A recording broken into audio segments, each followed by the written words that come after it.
Hello everybody, I am Alpacapatrol, and this is Binding of Isaac Wrath of the Lamb. That's right, I'm back with another custom challenge run, and this one is called Recess from I'm a Tailor Kind of Guy, and as you can tell from the title, this one does feature Cam. So Cameron, why don't you say hello? Alright, well, Cam's not actually here. Cam decided to not show up. So, anyway, we found the item room right off the bat. I'm gonna reroll that, and we got the bean, that's a bummer. Anyway, so I have, all of the syringes, common cold, mom's contact, and, well, it shows me the D6 there, just because I started with the D6. The basic rules of this challenge are Cameron gets to yell, stop and go, and I have to stop, yes, whenever he decides to say stop. Have you stopped? And I can continue shooting, but you also have to tell me to go, otherwise this run won't go anywhere. Okay. Stop! Go. Oh, fucker. This is gonna be Damn fun. I wish I had screen share on at this point. Yeah, we should have put screen share on. That would have been nice. But too fucking bad for you, you piece of shit. You sound like so yeah. my mom on grad day. I thought you were gonna say on crack. On crack. You sound like my mom on crack. Well, she was on crack on grad day. Oh, okay. So it's two birds with one stone. Really, is the same. Is that joke? Yeah, basically. I call it crack day. Crack day, yes. Which yes. is not to be confused with the national gay holiday, crack day. I just have called this crack day. Okay. It's an alternative crack day. I'm gonna be honest, I didn't get that joke at first, and then I had to stoop to your crude level in order to understand it. Hoody harden. That's a very posh Swede, Rob. Which is what you were being. I was being a very posh Swede. That's really what it was. You know what's funny is I just put up Camex Rob, and it seems like you appear in episodes when Camex Rob goes up. So like we have like a Cam day. Oh god damn it. Really? Yeah. Cam day. I actually have a different day I call Cam Day, in which I use a camera to film every time I poop, and I poop every day, sometimes several times. So every day is Cam Day, then, is what you're saying? Huh? Yeah, pretty much. Intriguing. Wow. Yeah, that's interesting. It's interesting if you completely neglect the fact that it's not. That's what makes it interesting. I also would like to say it's not to be confused with Cam Day, which is what I call my birthday. I have several holidays that I just call the same thing. It gets confusing, but I have them written down on my calendar with details, so... Well, at least you have the details, because otherwise you'd get confused, you know, and you wouldn't want that. Yeah, and then I'd hurt myself in my confusion. Yeah, right, yeah. I mean, then you would just attack yourself as if you twere Pokemon. Yeah. And I'm super effective against me. Oh, really? So Cam is super effective against Cam? Yeah. Cam's a type, obviously. I'm my only weakness. Huh. So you're like Dragon. Yeah. Like Dragon type. Except way very cooler. Interesting. Way cooler than Dragon? Yeah, Are you Dragon, also ineffective against Ice? No, I'm very effective. I'm super effective, in fact. Oh, you're super effective against Ice. What are you super effective against besides Cam? Everything, pretty much. Pretty much everything. And my only weakness is me, so, like, unless I want to commit suicide, then I'm great. I want to say that's probably poor foresight on the half of the developers. Making any type that's super effective against all types and only super effective against itself seems like it would be a bit overpowered. No. See, actually, there is one thing I just didn't want to tell you. Kryptonite is super effective against me. Kryptonite as well. Yeah. Interesting. Well, that's not a Pokemon type, though. To be honest. Yeah, exactly. Which is why it's very difficult for anyone in the Poke universe to defeat me. They have right. to cross realms to go get the Kryptonite. That makes sense. Yeah, in that it doesn't. Intriguing. Well, yeah, they just have to go into the Superman universe. And get some Kryptonite, bring it back, equip it on their Pokemon, have them hold it or whatever, and then I'm useless. Well, yeah, that sounds reasonable, I suppose. Wow, what's with all the golden chests? We do not have Guppy's tail, by the way. I don't know what's going on with the golden chests and the lack of bombs. Let's use the devil here. But shit Stop! is I real. forgot. Stop! Fucker. Can I go? Can I go? Can I go? No. I can go? No. I can't go. No. Well, I'm gonna die then. Go. Alright. Almost died there. Why? What was it? What were the enemies? It was an enemy that it was a boss that chases you. Oh. Yeah. So so I was just standing there taking damage, which is great. Hey Rob. Yeah. What do you want? Can you guess what kind of sandwich I'm eating? Pastrami. You told me earlier. Come on, man. You gotta pretend like you didn't know. I'm not gonna do that. Actually, speaking of pretending like I didn't know, I didn't know that Cam had a pastrami sandwich. Cam, what kind of sandwich do you have? It's pastrami, mostly. Oh, wow! Yeah, can you guess the That's condiment? crazy! Semen. No. No That's semen. Wrong. Wrong, no semen. Well, I'm gonna be honest with you. I am at a loss. I have no idea. Well, it's a standard pastrami sandwich. How about that? So, mustard. And... Mustard. And... That's all you put on a pastrami sandwich. I don't know what kind of... Pickles! I'm a pastrami... Oh, pickles. Oh, okay, yeah. Yeah, I guess pickles are allowed. Anyway, yeah, so I was gonna do the one... I apologize, viewer... actually, did I mention that I'm a Taylor kind of guy is the one who did this challenge?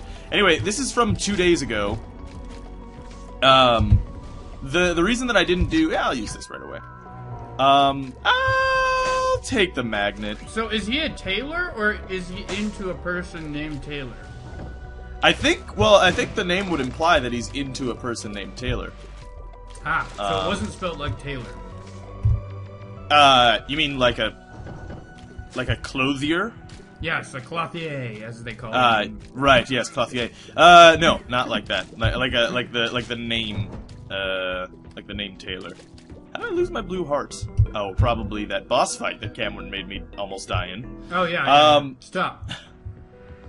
All right. Well, so just sit in this room. Is it an empty room? Yes, it is. Yeah. So this is a perfect time for us to just chat. Yeah, this is good. So get your tub of ice cream open. Light some candles. Good. Go. Okay, thank you. Anyway, by the way, so the reason that I didn't do the run from yesterday is because it would be goddamn impossible. Like I would be like, this one's called whatever it was called, and I can't tell Cameron the rules, and then he would just go look at the rules. So it would be impossible for me to get any items, essentially. What were the rules? The rules were that I would have to make you say the word banana at some point on the floor, otherwise I wouldn't be able to pick up any items there. Ah. Yeah. Huh. Yeah, that would have been interesting. Yeah, no, it's an interesting idea. It's just unfortunate because Cam would easily figure it out. Well, what you could do is have them personal message the word. Oh, that's a possibility. Yeah. Yeah, actually, that's a good possibility. However, it's like impossible to get you in a video, so yes, that would be cool. But oh god. I mean, 4 years down the line, we can do it. Yeah, a couple years from now, maybe we'll figure it out. Do you know what sucks? Your mom. She sucks on a lot of things. Crappy pickles. I don't like pickles when they're crappy. Yeah, I agree. I am going to... Man. Gosh. What? Fuck it. Stop. Fuck it. Stop. I'm doing it. Well, I can't anymore. Let's see if I can re-roll these. Give me a guppy. Yes! Yes! We are guppy! I am God! Oh, that's amazing. Yeah, I just became guppy. Fuck yes. That worked out exactly as I could have planned, as I could have hoped for. Guppy is a cat. He's a flying cat. Is he powerful? Yes, he's extremely powerful. It's like one of the most powerful upgrades in the game. Basically, you need to get 3 guppy items, essentially, is what needs to happen. I'm just going to use the 2 of clubs, because I'd rather not... Alright. Stop right here. Go. Stop. Okay. Go. Awesome. Awesome. Love doing this in empty rooms. This is a great challenge. I'm glad I picked this one. This is like the Taskmaster challenge without having to think. Yeah. Pretty much. Essentially. I just have to have 2 flashcards in front of me with the words stop and go. Which he does, by the way. He was writing them up beforehand. I know that for certain. Yeah. I got hit with a brick in the brain when I was a child. During open brain surgery, they opened my brain as well as my skull. Wow, that seems very dangerous, I want to say. Yeah, somebody just hit me in the brain with a brick. It hurt. Wow. That's interesting. That makes me want to bring up an awesome psychological topic, if you don't mind. Oh, I mind. No. Alright. Whoa! Alright, I guess we gotta fight this boss. Whatever. Go on. Yeah, so how we figured out brain surgery is there was this doctor, I forget his name, but basically, what brain surgery used to be is, right, like, it would be like, oh, you know, should I re-roll this? I'm gonna re-roll it. Yeah, I'll take the coin first. Anyway, balls. Anyway, oh, fuck. That did not work out as well as I could have hoped. That's alright. So what brain surgery used to be is, oh, there's a tumor there, I'll just cut to the tumor. And then basically what would happen is you would accidentally lobotomize people. Well, not really accidentally, they knew that that would be the case, but at least they're not dead. So this one doctor, what he did is he took an electrode, or well, a needle, right? And it was the length of an atom at the end, this needle. And it was an electrode, so basically it had about as much, it could put forth about as much power as half of the energy used to trigger neurotransmitters in the brain. So half as much energy. And basically what he would do is he would paint a path to the tumor. So he would paint a path saying like, and the patient would be totally alive during this brain surgery, which is, you know, kind of crazy. But so he would paint a path to the tumor, and then the patient would be like, "It's not a tumor," and then yeah, and that would be the end of the whole thing. They just turned into Arnold. Yeah, they just turned into Arnold Schwarzenegger. It was this really weird, but it worked for brain surgery, and that's good. You know, the world changed for the better, and you know, what else can you really ask for? Well, did you know that the reason that they started shocking mental patients is because they saw that when somebody had a seizure, when they came out, they would be way more calm and have, you know, the way they spoke would be much less violent and forward.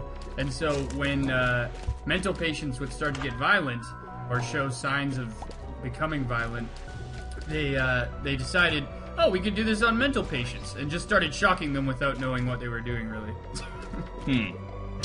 Well, I will actually talk about that in a moment, but firstly, I want to finish what I was saying. Basically, they would, you know, do that to the area of the brain, and they would ask the patient what it is that they saw. And then the guy would be like, oh, that's the wallpaper from my apartment building when I was 5. And it's like, do you need that? No. Cut through that. Is it, what's this? The sound my dog makes when he's hungry? You need that? Not really, I mean, I guess, but no. Kind of. I kind of do need through that. My dog will starve. Yeah, right. So, but that's basically how they would do it, and they paint a path to the tumor and then cut out the bits that the person didn't need. It's interesting stuff. The music is off. I have to turn it back on. This is a stupid glitch. Anyway. So yes, and what was that other thing you're saying? Shock therapy. Yes, shock therapy is interesting because it's actually not that bad. It's painted in an extremely poor light in film, yeah. But it's actually well, one, it works in a lot of cases, not all cases, obviously, but in a lot of cases it does actually work. Specific brain problems. Oh god. It doesn't obviously work with like organic brain disorders, but you know, it works with other things. It's I don't know. It's one of those things that Hollywood was just like, oh, this is evil. Yeah, I'm not saying that it's a terrible thing, but I just thought it was funny that some doctor found out that inducing a seizure made people, you know, docile. So he was just like, yeah, let's do it. Yeah. You know, another funny thing also is, you know, defibrillators? Those are used completely incorrectly in film and television. Like, for instance, you know, that doesn't, like, you don't bring people back to life with a defibrillator, right? Yeah. Because, I mean, why would that make sense? Why would, like, basically destroying the heart with electricity bring someone back to life? Mm-hmm. It's not like the heart works on electricity. Basically, oh, by the way, here's another thing about psychology, or neuroscience anyway. The brain operates, you know, everybody likes to think that it operates on electricity. It does, but the more important process is the chemical process. It operates more on chemicals than it does electricity. Yes, electricity is involved, but it's more of a chemical thing than it is anything else. It was defibrillators. Those are actually used to kill people. Because it stops the heart so that the heart can try to beat again on its own. That's basically what you use a defibrillator for. Like if someone's having cardiac arrest, basically the defibrillator is used to stop the heart so it stops having the cardiac arrest and tearing itself apart so that it can try to start on its own again normally. That's basically what they're actually for. Huh, that's cool. I never knew that. Yeah. Yeah, it's pretty funny. Because people totally, like, when they have defibrillators around in buildings, you should only let a doctor do that. Obviously, if you have cardiac arrest, you shouldn't be the one. But if you listen to the movies, then you will be killing people. Or not really killing people, you'll just be using it on a dead guy. And, oh, the fallacies of film. You could also just, you know, sick a zombie on them or a vampire. That's true. That's true. By the way, I saw something funny. I watched 2 vampire movies in class today. And one was The Horror of Dracula, which is just the American name, because in England it was actually just called Dracula, but, you know, the American studios didn't want it to get confused with their high-budget hoity-toity film. And so I watched the first one, and it was pretty cool, but people were getting bitten left and right, and Van Helsing couldn't do any fuck about it, right? So he was basically running around trying to save people and failing. Well, then we watched, I think it was like Daughters of Dracula, or Dracula's Daughters, something Daughters. And and so in this movie, basically what happens is there's no Dracula in the film, but there's a kid who is a vampire, and he infects a bunch of girls and stuff like that. Well, long story short, Van Helsing gets bitten in the neck. And so you're like, oh fuck, he can't save somebody that's been bitten, otherwise he would have. But no, he decides to cauterize where he got bit and sprinkle it with holy water, and that saves him. And it's like, what? Van Helsing, why have you not been doing this to everyone? Like, you could do it to literally everyone that it's happened to, and they would all still be alive. Well, yeah, that's pretty funny, actually. Maybe he's selfish. Yeah, he's just a D-bag, basically. He doesn't care about the dying people, he just wants to kill Dracula. Well, is he an old dude in this movie, or is it like the Hugh Jackman Van Helsing where he's really young? Yeah, he's pretty young. He's a young doctor, yeah. Yeah. Yeah, see, in the actual Bram Stoker tale, Van Helsing's like an old... He's basically like the Exorcist. He's basically like an exorcist. He's just this old guy who's dealt with vampires before. Yeah, this was the Hammer Films version, so like it was all British and posh, and so like they had to give him status by making him a dignified doctor. Right. I can see that. What was that? So what were we talking about before the vampires? Oh, things in movies. Yeah, right. Yeah, another thing that's funny in movies is when people get just like knocked out. You know? Yeah. That shit doesn't actually happen. Like when they knock people out and they're out for like, you know, a couple of hours and they can like move them, put them in a closet and tie them up and they'll wake up hours later. If that were to happen, like if someone gets knocked out for an extended period of time, they would be dead. That's what would happen. Or they would die. Or at least concussed. Yeah, well, no, you would be dead because basically, oh, come on with the fucking tears there. I'm not getting lucky on pills. 2 hearts does nothing for us, so I'm just gonna take that to be a troll. Anyway. So that was a waste of time. That literally, that more than wasted our time.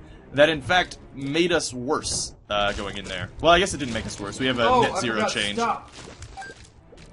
Alright, well, can't attack these enemies. Oh, wait! Hey, blue fly! Good work! Uh-oh.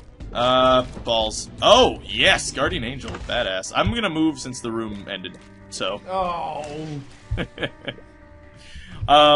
Anyway, yeah, so knocking a person out, like, because you see it in, like, boxing, right? Like, when a person gets knocked out, they get knocked out for a couple of seconds, because that's what happens. And in fact, they bring the doctor in when you get knocked out, because generally, like, what you have to do is, like, rub the back of the neck so that there's oxygen flow to the brain. Because when you get knocked out, it's like dying. That's like, your bodily processes stop, so you stop breathing as well. Oh, thanks, blue flies.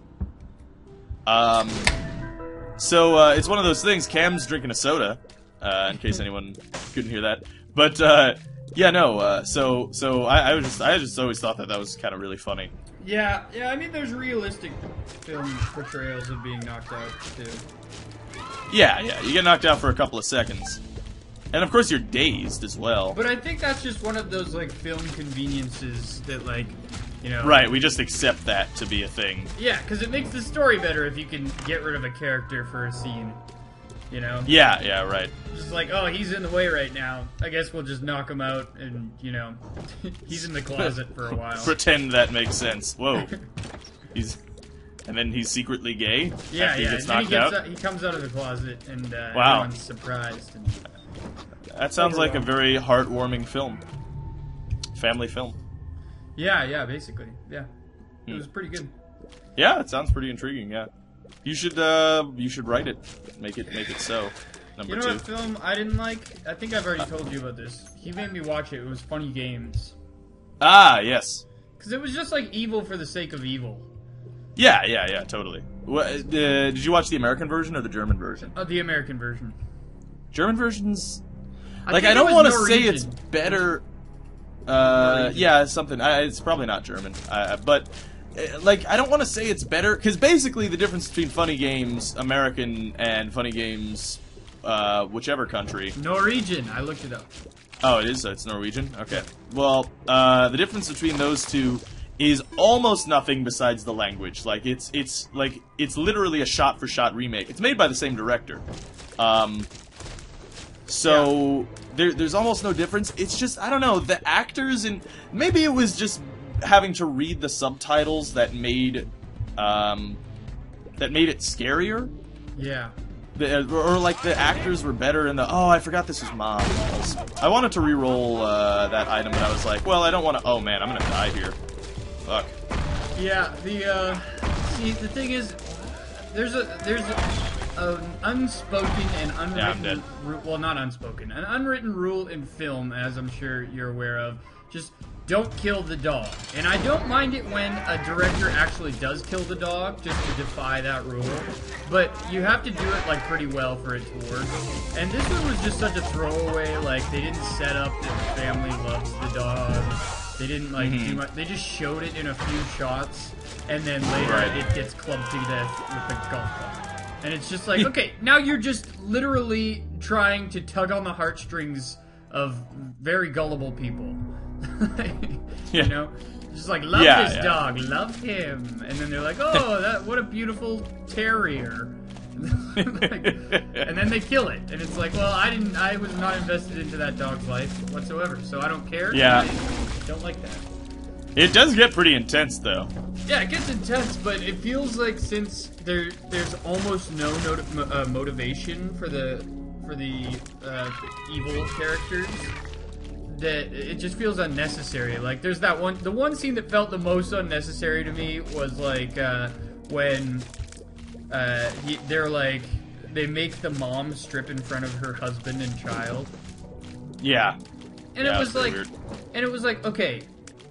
If you had set up... And, like, and also, when they set up the motivation for the evil guys, they didn't actually set it up. They just fooled you over and over. They told, like, 5 different lies about who they were and why they were doing this.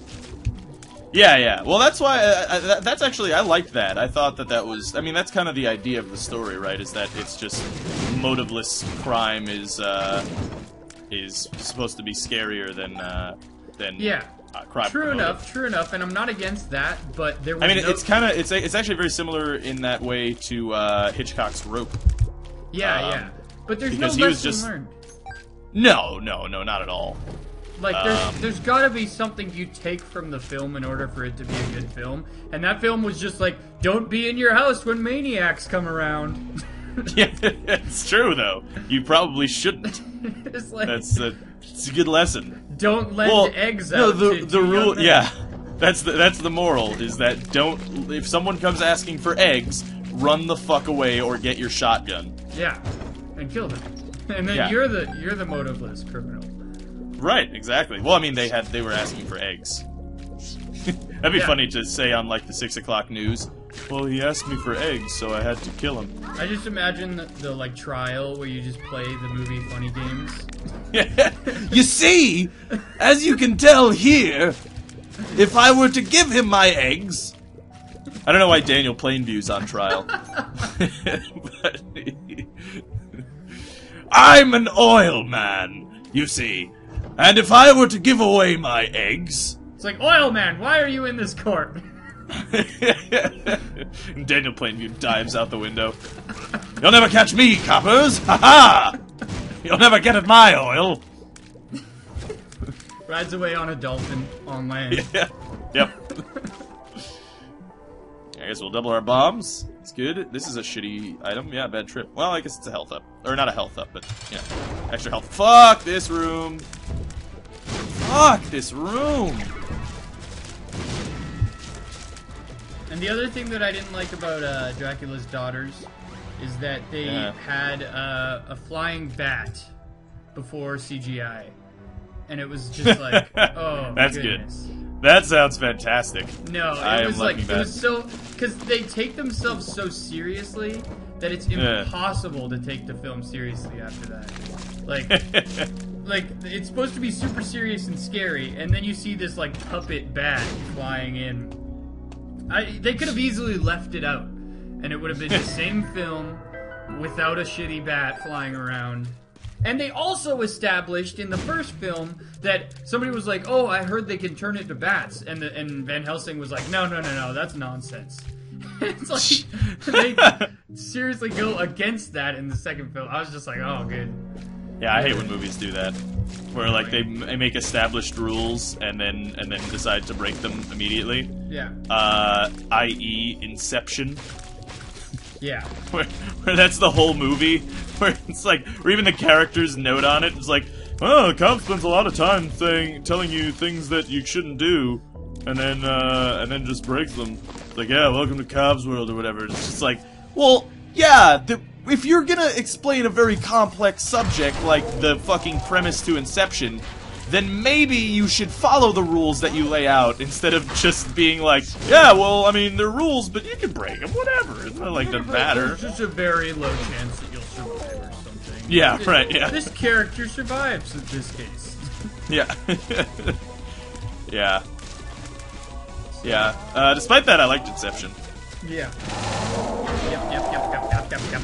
I did, in fact, like Inception. Although, I think Christopher Nolan's best movie is The Prestige, because that movie is fucking awesome. Yeah. That is a very good movie. It really is.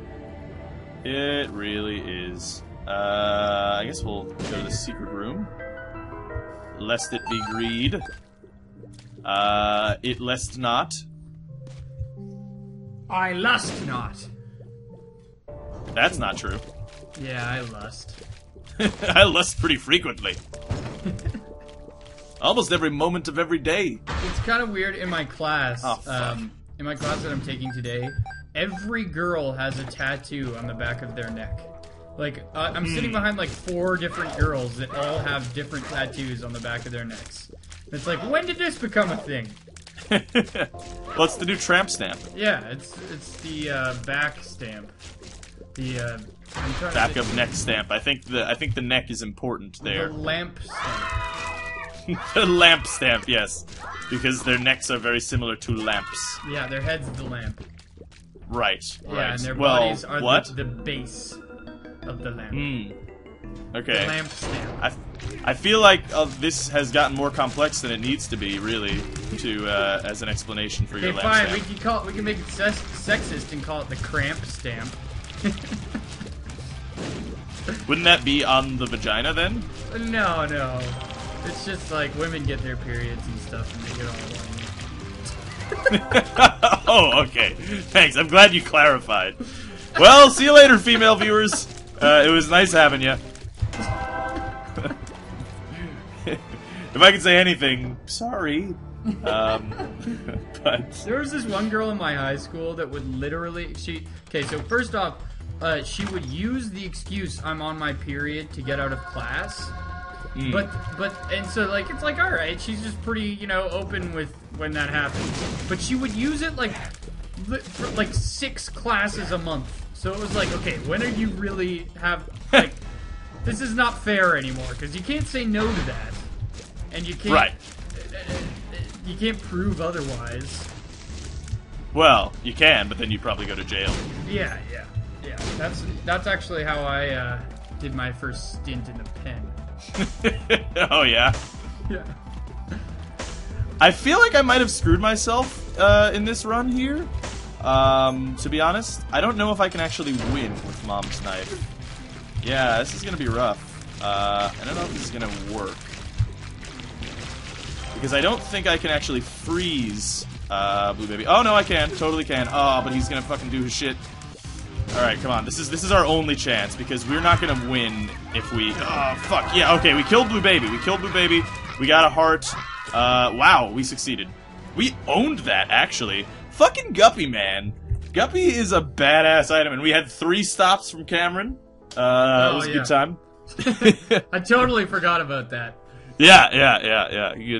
I'm glad. Do you guys really want Cameron on? Let's be honest here. Come on now. He doesn't even. He just breaks the rules the whole time. Yeah, nice row break, Cam. And now the world implodes because you've divided by 0.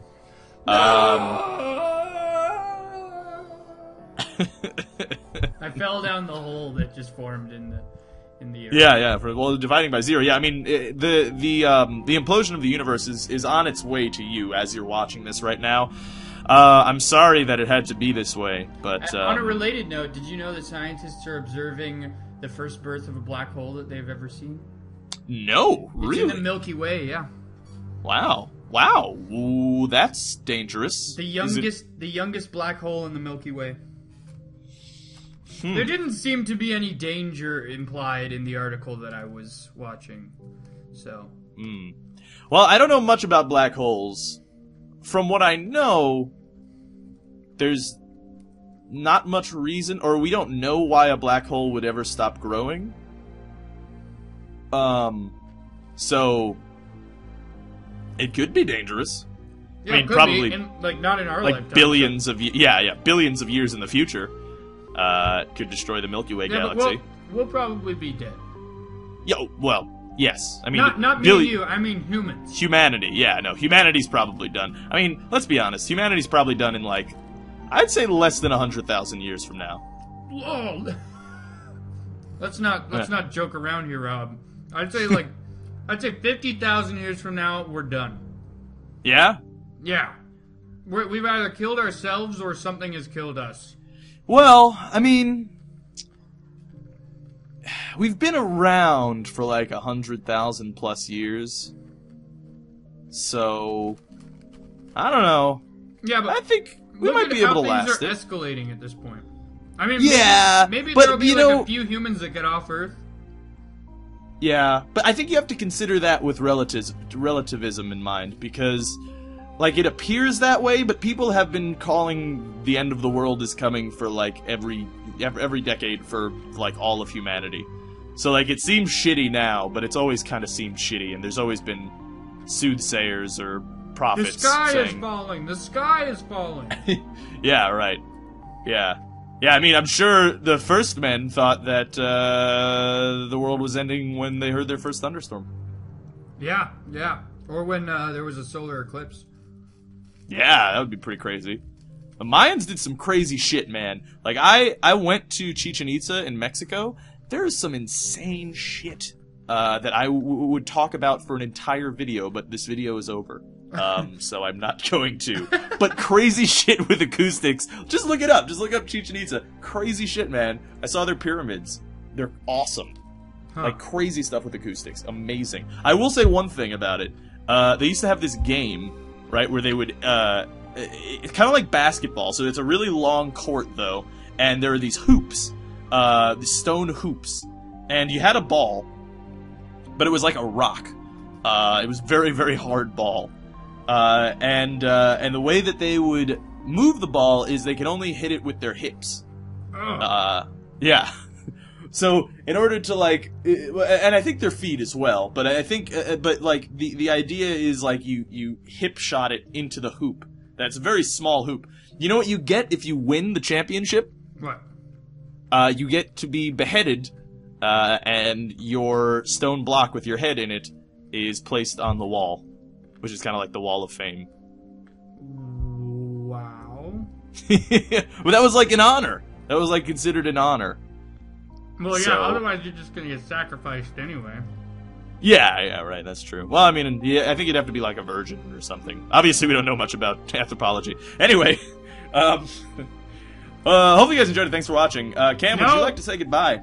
Oh, you don't want to say goodbye. Alright, well, Cam doesn't want to say goodbye. Anyway, hope you guys enjoyed it. Thanks for watching. This is Alpaca Patrol signing out. Peace, fools.